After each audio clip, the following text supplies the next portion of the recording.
आ गया वो किसका था इंतजार। Acer predator finally here. नाम थोड़ा सा चेंज है भाई, ये है हमारा Acer predator Helios neo 16S। अब एक S लग चुका है। तो भाई इससे स्लिम गेमिंग लैपटॉप नहीं देखा होगा तुमने अभी तक, और मुझे लग रहा है जो S है ना इसके नाम में वो स्लिम के लिए यूज करा है इन्होंने। और इस S के साथ साथ ये लैपटॉप बहुत ही ज्यादा स्लिम हो चुका है। बॉक्स पे नजर डालो, कुछ इस तरीके से हमारा बॉक्स आता है। वैसे इसमें कुछ ज्यादा चेंज नहीं है, बिल्कुल पुराने प्रेडेटर जैसा ही है। खुल जा, सेम ये रहा अपना लैपटॉप, कुछ ऐसा ही खुलेगा भाई। और काले काम करके आया है तो भाई काले काले कपड़े पहन के आया है ये। बाकी एक सेटअप गाइड और तोहफे में लिफाफा या लिफाफे में तोहफा कुछ भी हो सकता है। और इस बॉक्स के अंदर ये बहुत ही बड़ा सा बॉक्स दिख रहा है तुम्हें, इसमें आया बड़ा सा चार्जर। आय हाय हाय, देख रहे हो, दैट्स ऑल, यही था बॉक्स में भाई। ये रही अपनी पावर केबल, हाई वोल्टेज वाला पीसी वाला प्लग है इसका, एंड नॉर्मल प्लग है हमारे पास। कोई पावर प्लग का चक्कर नहीं दिया इन्होंने, सही किया, 3 पिन सॉकेट में लग जाएगा आराम से। एंड इसमें है, काफी बड़ा तो नहीं कहूंगा मैं, बट ठीक है, डिसेंट साइज है इसका। एसर की ब्रांडिंग के साथ 230 वॉट्स का पावर अडेप्टर भाई ये। देन आता है फाइनली लैपटॉप। आजा आई बहार दिल है। आजकल पुराने गाने पता नहीं क्यों घूम रहे दिमाग में, 90s वाले। ये रहा भाई अपना, कैमरे में तो बिल्कुल काला दिख रहा है। एक्चुअल में देखो ना तो इसका कलर बहुत ही ज्यादा वाला इंक वाला जो ब्लू होता है ना वैसे टाइप का है। मतलब पता नहीं कैसे पता चलेगा तुम्हें। मैंने इसको बहुत ब्राइट लाइट में देखा था तो मुझे थोड़ी ब्लूइश फिनिश दे रहा था ये, मतलब डुअल टोन वाला हिसाब किताब। अंधेरे में ब्लैक दिखेगा लैपटॉप। मतलब यहाँ पर भी तुम्हें हल्का हल्का फील हो रहा होगा कि प्योर ब्लैक तो ये नहीं है, हल्की सी कुछ तो इन्होंने ऐसे टिंटेड सा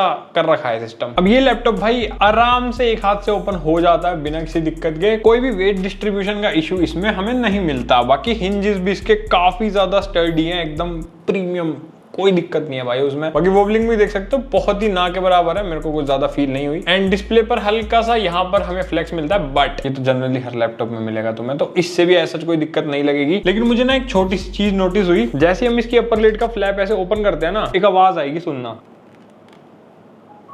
आई तुम्हें? पता नहीं कितनी माइक से आ रही होगी भाई समझ में। तो आई गेस ये चीज ना इस पॉलीकार्बोनेट वाले पार्ट की वजह से है, बट इससे ऐसा कोई इशू होगा नहीं। बट स्टिल तुम जब खरीदो लैपटॉप तो चेक करके ले लेना, क्या पता हमारी यूनिट में ही हो ये चीज। अब इतनी तगड़ी बिल्ड क्वालिटी भाई, इतने कम फॉर्म फैक्टर में है, तो इसका वेट तो नापना पड़ेगा। तो अपने लैपटॉप का वेट है भाई 2.1 kg के आसपास। पावर अडेप्टर को भी अगर ऐड कर दे विद केबल तो 2.9 kg का इसका वेट भाई पहुंच जाता है, जो कि हल्का तो नहीं है किसी भी हिसाब से। खाली लैपटॉप को लेकर के यूज करोगे देन फिर काफी हल्का हो जाता है भाई। 16 इंच के लैपटॉप के हिसाब से तो मुझे कम ही लगा यार इसका वेट। और हाँ, एक चीज और मुझे फील हुई, इसकी जो ये अपर लिड है ना, ये भाई बहुत ही जल्दी फिंगरप्रिंट्स पकड़ती है। एंड सिमिलरली अपना बॉटम वाला पार्ट भी बहुत जल्दी फिंगरप्रिंट ले लेता है, तो कंटिन्यूअसली सफाई करनी पड़ेगी इसकी भाई टाइम टू टाइम अगर तुम्हें इसको अच्छा सुंदर दिखाना है तो। और एक बढ़िया चीज बता दूं, अगर तुम नोएडा के आसपास से देख रहे हो और तुम एक ऐसा गेमिंग लैपटॉप प्लान कर रहे हो भाई एसर का, तो तुम जा सकते हो DLF मॉल ऑफ इंडिया के अंदर स्पेस IT सॉल्यूशंस के एसर के डेडिकेटेड गेमिंग स्टोर पे, जहां पर तुम्हें पूरा प्रीडेटर और नाइट्रो का लाइनअप मिलेगा। इवन एसर के बाकी लैपटॉप्स भी तुम्हें वहां मिल जाएंगे, चाहे गेमिंग नॉन गेमिंग प्रोफेशनल कैसा भी लैपटॉप तुम्हें चाहिए हो। एंड अगर लैपटॉप ना भी लेना हो तो भाई वो स्टोर विजिट करना, काफी बढ़िया स्टोर बना हुआ है। बाकी कॉन्टैक्ट डिटेल्स वगैरह मैं यहाँ पर डिस्क्रिप्शन में दे दूंगा और यहाँ भी दे दूंगा। एंड भाई का रेफरेंस दोगे तो थोड़ा बहुत फायदा भी हो जाएगा। तो अपने लैपटॉप की जो अपर लिड है ना भाई, वो पूरी मेटल बिल्ड में आती है। इवन जो पीछे वाला ये हिसाब किताब है ना, बॉटम वाला, ये भी मेटल बिल्ड में आता है, तो काफी ज्यादा तगड़ी बिल्ड है भाई इसकी। बस जो अंदर कीबोर्ड वाला पार्ट है ना, वो हमारा पॉलीकार्बोनेट के अंदर आता है, बट उसकी भी क्वालिटी बहुत ही टॉप नॉच दे रखी है भाई। बाकी नीचे से अपने वेंट्स भी काफी सारे खुले हैं, ऑलमोस्ट सारे खुले हुए हैं, तो एयर इनटेक बढ़िया हो जाएगा, इसमें कोई दिक्कत नहीं आएगी। एंड एग्जॉस्ट वेंट हमारे यहाँ पीछे भी दे रखे हैं, 2 लेफ्ट और राइट साइड पे भी एक एक एग्जॉस्ट वेंट दे रखा है। एंड पोर्ट्स भी हमारे भाई लेफ्ट राइट और पीछे तीनों जगह पे दे रखे हैं, मतलब सारी चीजें भर रखी है इन्होंने। अब इतना ज्यादा पतला है तो इसकी थिकनेस की बात करें, 18.9 mm की थिकनेस है भाई इसकी, बहुत ही ज्यादा कम। ज्यादातर इतनी थिन एंड लाइट लैपटॉप्स की होती है, तो सोचो गेमिंग लैपटॉप में इतना पतलापन भाई। बाकी डिस्प्ले अपनी मैक्सिमम 160-170 डिग्री के आसपास ओपन हो जाती है। एंड यहाँ पर एक पीछे थोड़ा सा एक एक्स्ट्रा पार्ट दे रखा है, जहाँ पर इन्होंने हीलियोस नियो की भाई ब्रांडिंग कर रखी है, काफी बढ़िया लग रही है जो कि। तो इसकी ओवरऑल लुक्स काफी ज्यादा मिनिमल है और बढ़िया प्रोफेशनल लुक देती है। ज्यादा गेमिंग का कुछ इसमें है नहीं, बस जो लोगों में RGB चलती है ना, वो थोड़ा बहुत गेमिंग वाला फील देगी तुम्हें। मतलब इसे मैं सच में एक स्लिम गेमिंग लैपटॉप कह सकता हूँ भाई, जो कि बहुत ही ज्यादा तगड़ी परफॉर्मेंस के साथ आता है। अब जितना ये बाहर से सुंदर है उतना ही अंदर से भी सुंदर है, काफी मिनिमलिस्टिक प्रोफेशनल और साथ ही साथ गेमिंग वाली वाइब भी आती है, क्योंकि इसमें RGB कीबोर्ड मिला हुआ है हमें, तो वो देख करके समझ आ जाता है कि ये गेमिंग लैपटॉप है। बट तुम इसको व्हाइट कलर कर दोगे तो फिर थोड़ा पकड़ना मुश्किल हो जाएगा। बाकी लेफ्ट साइड पे राइट साइड पे हमें स्टिकर्स वगैरह मिलते हैं और एक प्रीडेटर का छोटा सा लोगो भी दे रखा है भाई, काफी बढ़िया लग रहा है। जो कि सेंटर में हमारा ट्रैक पैड है, ट्रैक पैड काफी बढ़िया लगा मेरे को, मतलब डेफिनेटली भाई इंप्रेसिव काम किया इन्होंने, मतलब एकदम सॉफ्ट वाला फीडबैक देता है, ज्यादा कोई ऐसे हार्ड नहीं है, दबाने में भी आसान है एंड फुली टच है, तो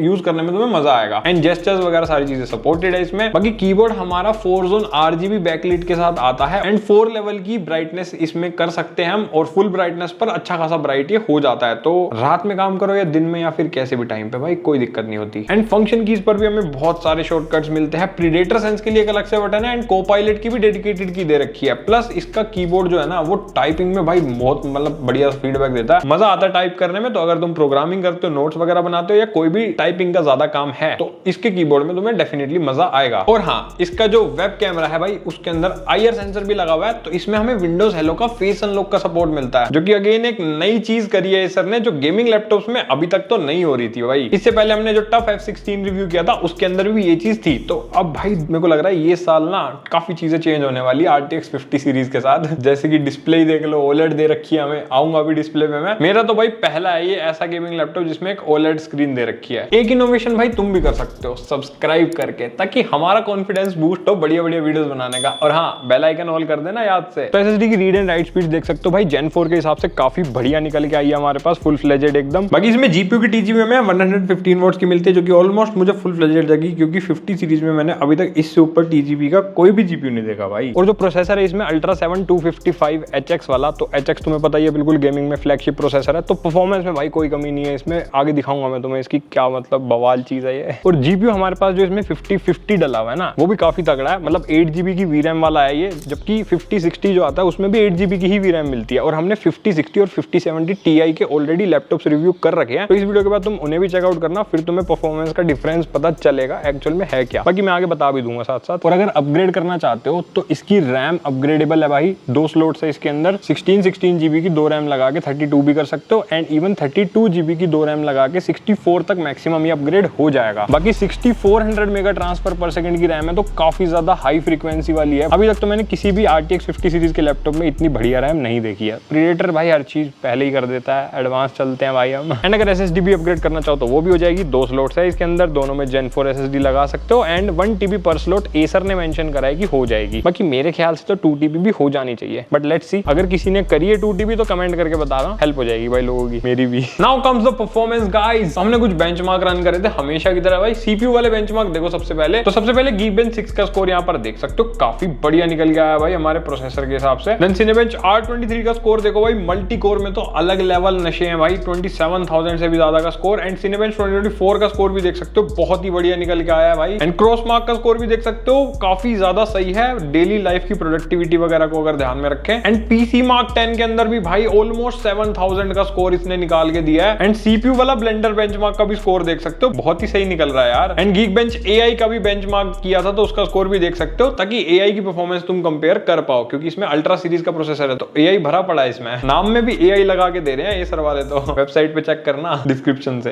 एंड GPU के लिए हमने किया था 3D Mark टाइम्स बाय, तो उसका स्कोर भी देख लो। Geekbench 6 का OpenCL स्कोर भी देख सकते हो, ऑलमोस्ट 90,000 भाई। एंड VR Mark का स्कोर भी देख सकते हो, 13,000 से भी ज्यादा, बहुत ही क्रेजी स्कोर है। मतलब VR Mark का स्कोर तो इसका 50-60 से भी ज्यादा आया है, पता नहीं कैसे, बट आ गया भाई, अब जो है तो है। जो हमने लास्ट अभी डेल में किया था रिव्यू, डेल एलियनवेयर, रिमेंबर, उसकी वीडियो मिस मत करना, तुम्हें पता चलेगा डेल की आजकल की जो नई नई हरकतें हैं, डेल का अलग लेवल चल रहा है। स्कोर्स को देख करके मुझे एक चीज समझ में आ गई कि इसका CPU बहुत ही पावरफुल है भाई, एकदम नेक्स्ट लेवल की परफॉर्मेंस निकाल के दी है इसने हमें। बाकी मैं आगे डेडिकेटेडली बताऊंगा कि इस CPU से क्या क्या चीजें कर सकते हैं। एंड GPU भी भाई स्कोर्स के हिसाब से बढ़िया परफॉर्मेंस हमें निकाल के दे रहा है, कोई भी दिक्कत लग नहीं रही मुझे। मतलब जो लास्ट टाइम का 4050 था ना, उससे तो भाई काफी ज्यादा बेटर है ये। अब वो बात अलग है कि VRAM भी तो अपनी इंक्रीज हो गई है, पहले 6GB आता था, ये 8GB का है, बट स्टिल मतलब एक अच्छा खासा परफॉर्मेंस डिफरेंस मिल रहा है। इट्स लाइक कि जो पहले का 4060 था वो अब 5050 बन चुका है काइंड ऑफ। बाकी तुम हर तरह का काम कर सकते हो, लाइक अगर तुम स्टूडेंट हो और इसे लेने का सोच रहे हो, बजट अच्छा खासा तुमने बना रखा है लाख पार का, तो भाई इसमें सारे काम हो जाएंगे, फिर तो कोई टेंशन है ही नहीं ना, चाहे वो कोडिंग हो, प्रोग्रामिंग हो। एंड प्रोग्रामिंग में भी हाई लेवल के task like machine learning algorithm run करने हैं, सिमुलेशंस रन करनी है, तुम्हें एंड्रॉइड स्टूडियो चलाना है, लाइक किसी भी लेवल की प्रोग्रामिंग तुम इसमें बहुत ही आराम से कर सकते हो। काफी पावरफुल CPU है एंड GPU भी हमारा बढ़िया है, तो जिन टास्क में थोड़ा बहुत ग्राफिक कार्ड यूज होता है तो वो काम भी तुम्हारे सीमलेस हो जाएंगे इसमें। एंड ऑफिस रिलेटेड कोई भी काम हो तो वो तो भाई हो ही जाएगा, उसमें तो क्या ही शक है। बाकी प्रोडक्टिविटी करते हो, वीडियो एडिटिंग, फोटो एडिटिंग वगैरह, तो हमने फोटोशॉप वगैरह रन करा, सीमलेसली चल रहा है, कोई दिक्कत नहीं आती, किसी भी लेवल का फोटोशॉप पे तुम काम कर सकते हो। एंड प्रीमियर प्रो हमने टेस्ट किया वीडियो एडिटिंग के लिए, तो इसमें 4K लेवल की एडिटिंग बढ़िया आराम से हो जाती है। 4K 60 का प्रोजेक्ट चलाया भाई,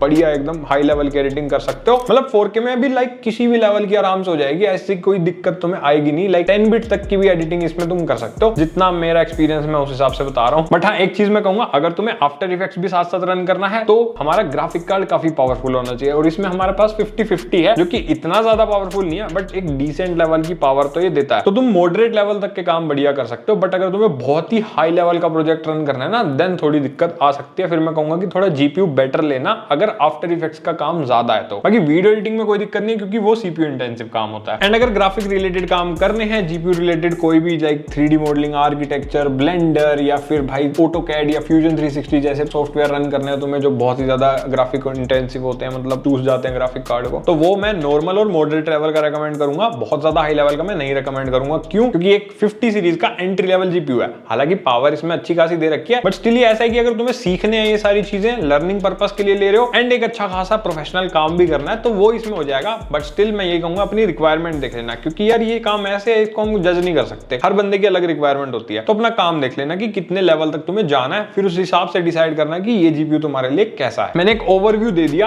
और हाँ, अगर तुम गेम्स खेलना चाहते हो तो उसके लिए भाई हमने हमेशा की तरह गेम टेस्ट करे हैं, काफी सारे, थोड़े बहुत भी नहीं, तो जाके देखो, मजा आएगा। और हाँ, सब्सक्राइब जरूर कर देना गेम टेस्ट के नाम पे। तो पहले हमने CS2 टेस्ट किया वेरी हाई प्रीसेट पे 1600p रेजोल्यूशन पे, और सारे ही गेम 1600p पे ही टेस्ट होंगे, तो ये चीज मैं पहले ही बता रहा हूँ भाई। एंड FPS देख सकते हैं यहाँ पर हमारे पास 120 के आसपास बड़े ही आराम से आ गए थे। And temperatures are like 80 degree के आसपास, जो कि मतलब ठीक है इस लैपटॉप के हिसाब से। मैंने पहले प्रेडिक्ट किया था कि थोड़ा सा ज्यादा जा सकता है, बट जीपीयू की टीजीपी हमारी 85 वॉट्स के आसपास चली गई, तो 1600p रेजोल्यूशन के हिसाब से काफी सही FPS है। डेफिनेटली अगर तुम कम रेजोल्यूशन पे खेलोगे तो आराम से 200 FPS टच कर जाएगा, या 180 तक तो आ ही जाएंगे। फिर तुम्हारे भाई ने भाई वैलोरेंट टेस्ट कर दिया बिल्कुल हाई प्रीसेट लगा करके, एंड यहाँ पर हमारी सीपीयू की परफॉर्मेंस पता चलती है भाई, साफ साफ देख सकते हो, बढ़िया 400 FPS निकल के आ रहे हैं, मस्त मजा आ रहा है। कॉम्बैट के वक्त थोड़े से 400 से नीचे चले जाते हैं, बट ऑलमोस्ट 400 FPS आ रहे हैं। टेम्परेचर हमारे वैलोरेंट में भाई 90 डिग्री के आसपास टच हुए थे, और टेम्परेचर रूम का तो देख ही सकते हो, साथ साथ ठीक ठाक ही चल रहा है हमारा। तो मैंने कहा था भाई थोड़ा सा हाईयर साइड हमारे टेम्परेचर यहाँ जा रहे हैं सीपीयू के, बट सीपीयू क्योंकि पावरफुल है ना, और ये गेम भी सीपीयू इंटेंसिव है, तो इसलिए भी हो सकता है थोड़ा ज्यादा हीट कर रहा हो। बट एज सच कोई फ्रेम ड्रॉप नहीं मिला, और ना ही थ्रोटलिंग मुझे देखने को मिली, जो कि बेस्ट पार्ट था भाई। और सीपीयू की वोल्टेज भी तो भाई 100 वोल्ट तक जा रही है, तो इतनी ज्यादा वोल्टेज अगर सीपीयू पुश करेगा तो टेम्परेचर तो बढ़े नहीं है फिर, तो you can under volt in this case. मैं यही कहूंगा कि इतने FPS की जरूरत भी नहीं है सच, तो अंडर वोल्टिंग कर लो, थोड़े टेम्परेचर सही हो जाएंगे। देन हमने GTA 5 टेस्ट किया, एनहांस वाला वर्जन था ये भी 1600p पे टेस्ट हुआ, एंड यहाँ पर हमारे पास 50-55 के आसपास FPS आ रहे हैं। देखो अगर 50-60 की बात करें ना, सेम वोल्टेज वाला, वो आराम से तुम्हें 70-80 FPS निकाल के दे देता है, मतलब 60 प्लस तो दे ही देता है। हमने एलियनवेयर में भी टेस्ट किया था, बट इसमें हमारे पास 50 के आसपास है, जो कि मेरे हिसाब से ठीक है, कोई दिक्कत नहीं है। अब मैंने तुम्हारी संतुष्टि के लिए इसको फिर 1200p पे भी टेस्ट करके दिखा दिया, एंड यहाँ देख सकते हो आराम से 100 हमारे FPS आ रहे हैं, 90-100 बढ़िया वाले। तो यही मेरा कहने का मतलब था कि रेजोल्यूशन का खेल है भाई सारा का सारा, एंड परफॉर्मेंस बढ़िया निकाल के दे रहा है भाई, ये 50-50 होते हुए भी काफी अच्छी परफॉर्मेंस निकाल के दे रहा है। देन हॉगवर्ट्स लेगेसी टेस्ट किया अल्ट्रा प्रीसेट पे हमने, और यहाँ पर रो परफॉर्मेंस देख ही सकते हो, and side by side DLSS frame generation को 2x पर कर दिया, तो उसके अंदर भी हमारे पास डिफरेंस देख सकते हो। डेफिनेटली भाई डबल हो जाते हैं FPS, वो तो ऑब्वियस है ना। देन हमने 4x फ्रेम जनरेशन अप्लाई किया, एंड यहाँ पर भी हमारे FPS फिर 130-140 तक पहुंच जाते हैं। इस गेम में ना हल्की हल्की जिटरनेस तुम्हें दिख रही होगी, वो भाई थोड़ा सा कुछ ग्लिच विलिच चल रहा था, पता नहीं क्यों आजकल इसमें आ रहे हैं ग्लिच, तो अपडेट के साथ फिक्स हो जाएगा। बट एज सच गेम में कोई दिक्कत नहीं थी, मतलब बढ़िया चल रहा था गेम, मतलब जीपीयू की तरफ से कोई दिक्कत नहीं है, जीपीयू बढ़िया परफॉर्म कर रहा है, और 90 वोल्ट तक मैक्सिमम हिट कर रहा था हमारा वोल्टेज इसका। देन असासिन्स क्रीड शैडोज हमने टेस्ट किया, एंड यहाँ पर देख सकते हो side by side DLSS frame generation के अंदर कितना डिफरेंस हमारे पास आता है, मतलब ठीक ठाक है, ऑलमोस्ट डबल टाइप का हो गया भाई। FPS हमारे 50 तक पहुंच गए थे, बट फिर 40-30 के आसपास चल रहे थे साथ साथ, देख ही सकते हो। एंड टेम्परेचर देखो इस वाले गेम में इतने ज्यादा नहीं गए, क्योंकि सीपीयू की वोल्टेज ज्यादा पुश नहीं हुई है, जीपीयू की हो रही थी, बट जीपीयू की भी बहुत ज्यादा पुश नहीं हुई, मतलब पता नहीं क्यों, जो है भाई तुम्हारे सामने है। देन हमने एलन वेक 2 टेस्ट किया, एंड यहाँ पर हमारे पास देख सकते हो रॉ परफॉर्मेंस कैसी निकल के आई है भाई। जीपीयू तो इन्होंने पूरा चूस लिया, 100 वोल्ट तक बढ़िया जीपीयू की टीजीपी कंज्यूम हुई है यहाँ पे। टेम्परेचर्स ऑप्टिमाइज थे, मुझे ओवरऑल सही लगे, and side by side DLSS frame generation का फायदा देख ही सकते हो, 2x पर हमें कितने मिलते हैं, एंड देन 4x के अंदर भी देख सकते हैं FPS कितने ज्यादा बूस्ट हो जाते हैं भाई, काफी फर्क पड़ता है, मतलब फ्रेम जनरेशन का ना यहाँ थोड़ा फायदा लगता है कि इतने हैवी टाइटल को तुम अल्ट्रा प्रीसेट प्रीसेट पे चला पा रहे हो। Then Black Myth Wukong test किया सिनेमैटिक प्रीसेट पे एंड 100 वोल्टेज तक इसने भी भाई खींच लिया, कहना पड़ेगा बहुत हैवी टाइटल है ये भी। एंड यहाँ पर टेम्परेचर्स वर ऑप्टिमाइज्ड अगेन 70-80 डिग्री से ज्यादा नहीं गए, बस वैलोरेंट में सबसे हाई गए हैं भाई, बाकी किसी गेम में टेम्परेचर्स की कोई दिक्कत मुझे नहीं लगी। देन साथ साथ फ्रेम जनरेशन भी देख सकते हो, 2x पे किया हमने, 40 के आसपास FPS हमारे चले गए एंड 4x फ्रेम जनरेशन का भी फायदा देख सकते हो, 80 के आसपास हमारे FPS को उसने पहुंचा दिया भाई। एंड 1% लो और एवरेज FPS तो साथ साथ चल ही रहे हैं, तो ये तुम्हारी रिक्वेस्ट पे ऐड किया मैंने, इसी बात पे लाइक सब्सक्राइब मारो यार। देन हमने रे ट्रेसिंग भी ऑन कर दी एंड रे ट्रेसिंग में भी साथ साथ हमारी फ्रेम जनरेशन DLSS का भी देख सकते हो परफॉर्मेंस कैसी आ रही है, ऑलमोस्ट सिमिलर सी परफॉर्मेंस है जैसी हमारी बिना रे ट्रेसिंग की आ रही थी, तो कुछ ऐसा फर्क लगा नहीं, जबकि रे ट्रेसिंग वेरी हाई पे थी यार। तो सारी चीजें तुम्हारे सामने हैं, चेक कर लो भाई, बढ़िया। देन साइबरपंक टेस्ट किया अल्ट्रा प्रीसेट पे, रॉ परफॉर्मेंस में 40 के आसपास FPS आ रहे हैं, DLSS फ्रेम जनरेशन जब हमने बढ़ाई तो उसके अंदर भी देख सकते हो हमारे पास 80 के आसपास FPS पहुंच चुके हैं, 4x फ्रेम जनरेशन से वो 130-140 तक पहुंच जाते हैं बिना किसी दिक्कत के। एंड वोल्टेज भाई GPU की 95 के आसपास जा रही थी हमारी, बढ़िया कंज्यूम हो रही थी, टेम्परेचर भी 80 डिग्री से ज्यादा नहीं गए, तो अगेन इतने हैवी टाइटल में भी सही टेम्परेचर दे पा रहा है ये, तो मतलब मुझे ठीक ही लगा वैसे इसका थर्मल परफॉर्मेंस, बस वैलोरेंट में पता नहीं क्यों भाई हाई जा रहे थे। देन हमने रे ट्रेसिंग को भी अल्ट्रा पे कर दिया एंड यहाँ हो गई गड़बड़ भाई, FPS आ रहे हैं 5 से 6 सिर्फ, क्यों? क्योंकि GPU की जो VRAM है भाई वो 8 GB से ज्यादा कंज्यूम हो रही है, एंड जैसा ही ये हुआ टेम्परेचर भी फ्लक्चुएट हो गए, वोल्टेज भी फ्लक्चुएट हो गई एंड FPS तो खत्म ही हो गए, मतलब ठीक है। तो रे ट्रेसिंग अल्ट्रा नहीं झेल पाएगा भाई 8 GB का GPU अब साइबरपंक के अंदर, ये ध्यान रखना। एंड अगर फ्रेम जनरेशन यूज करते हो तो 2x पर देख सकते हो चल जाएगा गेम तुम्हारा 40 के आसपास FPS, रे ट्रेसिंग पे भी आ जाएंगे तुम्हारे, एंड 4x फ्रेम जनरेशन के बाद तो फिर वो 70 FPS तक पहुंच जाते हैं, जो कि मेरे हिसाब से ठीक है। देखो यहाँ पर ऐसी जगहों पर फ्रेम जनरेशन काम आता है भाई। अब लैपटॉप को सीमलेस चलाने के लिए उसका दिमाग बढ़िया होना जरूरी है, जो कि CPU तो इसका है ही बढ़िया, बट उस दिमाग को कंट्रोल करने के लिए हमारे पास है प्रीडेटर सेंस का सॉफ्टवेयर। तो कुछ ऐसा भाई अपना सॉफ्टवेयर, ये तुमने देखा भी होगा पहले भी हमारे प्रीडेटर वाली वीडियोस में, काफी सिमिलर सा ही है। तो यहाँ पर सामने हमारे पास पूरा लेआउट आ जाता है एंड यहाँ पर अलग अलग मोड्स वगैरह में मिलती है, लाइक यहाँ से तुम फैन स्पीड को एडजस्ट कर सकते हो, RGB लाइट्स को एडजस्ट कर सकते हो भाई, पूरा कीबोर्ड आ जाता है यहाँ पर। किसी भी जोन की अगर तुम्हें लाइटिंग एडजस्ट करनी है तो वो यहाँ से हो जाएगी भाई, एंड यहाँ से इफेक्ट्स वगैरह में भी कस्टमाइजेशन कर सकते हो। बाकी पर्सनल सेटिंग्स में आओगे तो यहाँ पर हमें बहुत सारी चीजें मिल जाती है जिन्हें हम चेंज कर सकते हैं। ये रहा भाई अपना मक स्विच, अभी हमने इसको NVIDIA GPU पे कर रखा है, इसको भी तुम चेंज करना चाहो तो कर सकते हो। बाकी बैटरी चार्जिंग, स्क्रीन, कीबोर्ड और बूट इफेक्ट को भी अगर चेंज करना है तो वो भी हो जाएगा। बाकी यहाँ पर चेकअप है, मॉनिटरिंग है, ऐप सेंटर, एक्सपीरियंस जोन, बहुत सारी चीजें हैं भाई इस लैपटॉप के अंदर, इस सॉफ्टवेयर के अंदर, तो यूज करोगे समझ जाओगे। एंड इस की को मत भूलना भाई, इस की के थ्रू हम अपने परफॉर्मेंस मोड्स को चेंज कर सकते हैं, लाइक जैसे अभी बैलेंस पे चला गया, इको पे चला गया, ऐसे टर्बो और परफॉर्मेंस मोड में टॉगल कर सकते हो, और इस बटन की लाइट भी चेंज होती है मोड्स के हिसाब से, तो ऑन द गो सारी चीजें बढ़िया हो जाती हैं। अब अगर पोर्ट्स की बात करें तो इसमें बहुत सारे पोर्ट्स है भाई, मतलब तुम नाम लो कौन सा चाहिए, सारे पोर्ट्स दे देंगे। तो लेफ्ट साइड पे हमारे पास एक RJ45 LAN पोर्ट, एक USB 3.2 Gen 1 टाइप A वाला पोर्ट 5GB PS वाला है, एक माइक्रो SD कार्ड रीडर और एक हमारा 3.5mm ऑडियो जैक कॉम्बो, और राइट साइड पे हमारे पास है 2 USB टाइप A 3.2 Gen 2 वाले पोर्ट्स, जिसमें से एक में हमारे पावर ऑफ चार्जिंग का भी सपोर्ट है। तो बेसिकली लैपटॉप जब शट डाउन होगा तब भी अगर तुम्हें कोई डिवाइस वगैरह चार्ज करना है तो वो इसके थ्रू कर सकते हो, इमरजेंसी में काम आएगा। अभी खत्म नहीं हुआ है भाई, पीछे की तरफ है हमारे पास एक पावर इनपुट का पोर्ट, एक हमारा HDMI 2.1 का पोर्ट और 2 हमारे USB टाइप C वाले पोर्ट्स है, जिसमें से एक है हमारा थंडरबोल्ट 4 वाला पोर्ट, एंड जो दूसरा पोर्ट है वो USB-C है, बट इसके अंदर हमारे पास पावर डिलीवरी का सपोर्ट दे रखा है एंड साथ ही साथ फाइल ट्रांसफर का भी सपोर्ट है, बट डिस्प्ले आउटपुट का सपोर्ट नहीं मिलता, ये ध्यान रखना। एंड डिस्प्ले आउटपुट की बात हो ही रही है तो HDMI के थ्रू हमारे डेडिकेटेड ग्राफिक कार्ड आउटपुट आएगा, और जो थंडरबोल्ट वाला पोर्ट है उसके through integrated graphic card output आता है। 4K 60 तक हमने टेस्ट किया, बढ़िया हो जाता है, एंड 8K तक भी सपोर्टेड है, लेना चाहो तो ले सकते हो अगर 8K टीवी तुम्हारे घर में रखा है तो। इस लैपटॉप को लेने वालों के घर पे हो भी सकता है। अब क्योंकि इसके नाम के आगे AI लगा हुआ है तो इसमें हमारे पास AI फीचर्स काफी सारे दे रखे हैं, मतलब बेसिक जो हर लैपटॉप में आ रहा है वो तो इसमें भी है, लाइक कोपायलट हमें मिलता है इसके अंदर, जो डेडिकेटेड विंडोज का असिस्टेंट है भाई, ChatGPT जैसा। लाइव कैप्शंस का सपोर्ट है इसके अंदर, अगर लाइव तुम्हें कोई वीडियोस वगैरह के लैंग्वेजेस में ट्रांसलेशन करनी है तो वो कर सकते हो। ये थोड़ा सा ना एब्रप्टली काम कर रहा था, हमने नोटिस किया, तो पता नहीं क्या चक्कर है, इसको अभी इंप्रूव होने की बहुत जरूरत है भाई। मेरा personal recommendation to Microsoft, improve करो इसे। देन पेंट वाली ऐप के अंदर भी हमें कोपायलट मिलता है, जिसके थ्रू भाई बैकग्राउंड रिमूव करो, अलग अलग चीजें, जनरेटिव AI का यूज करो, बहुत सारी पेंट के अंदर भी तुम ड्राइंग स्केचिंग के लिए यूज कर सकते हो। एंड कैमरा वाली एप्लीकेशन के अंदर हमें क्विक पैनल मिलता है भाई, उसके अंदर भी काफी सारी कस्टमाइजेशन हम कर सकते हैं कैमरा से रिलेटेड, अगर तुम्हें कुछ चेंजेस वेंजेस करने हैं यहाँ देख ही सकते हो। एंड हमारे पास विंडो स्टूडियो इफेक्ट्स का भी इसके अंदर सपोर्ट है, like automatic framing, eye contact और बैकग्राउंड इफेक्ट्स वगैरह। एंड एसर के खुद के भी कुछ AI फीचर्स इसके अंदर हमें मिलते हैं, लाइक क्विक पैनल के अंदर ही भाई अगर तुम वॉइस वाले बटन पे जाओगे तो एसर प्योरीफाइड वॉइस के नाम से एक सॉफ्टवेयर है जिसके अंदर भाई अलग अलग चीजें तुम चेंज कर सकते हो। मतलब कॉन्फ्रेंस कॉल कर रहे हो, पर्सनल कॉल वगैरह कर रहे हो तो उसमें तुम माइक को भाई एआई के थ्रू बढ़िया कर सकते हो, नॉइज रिडक्शन वगैरह, एंड पॉडकास्ट लेवल की रिकॉर्डिंग ये करवा देगा भाई तुम्हारी, ऐसा ही कह रहा है पर पता नहीं। मतलब भाई एआई का यूज करके सारी चीजें हो जाएंगी इसमें भाई। इवन स्पीकर्स में भी नॉइज कैंसिलेशन दे दिया, बताओ क्या चाहिए। अब जो सबसे ज्यादा फ्यूचरिस्टिक चीज एसर ने करी है वो है भाई इसकी डिस्प्ले। इसके अंदर हमें एक ओलेड डिस्प्ले मिलती है। गेमिंग लैपटॉप में सोचो आज तक कभी भी ओलेड डिस्प्ले नहीं आई है, बट भाई एसर ने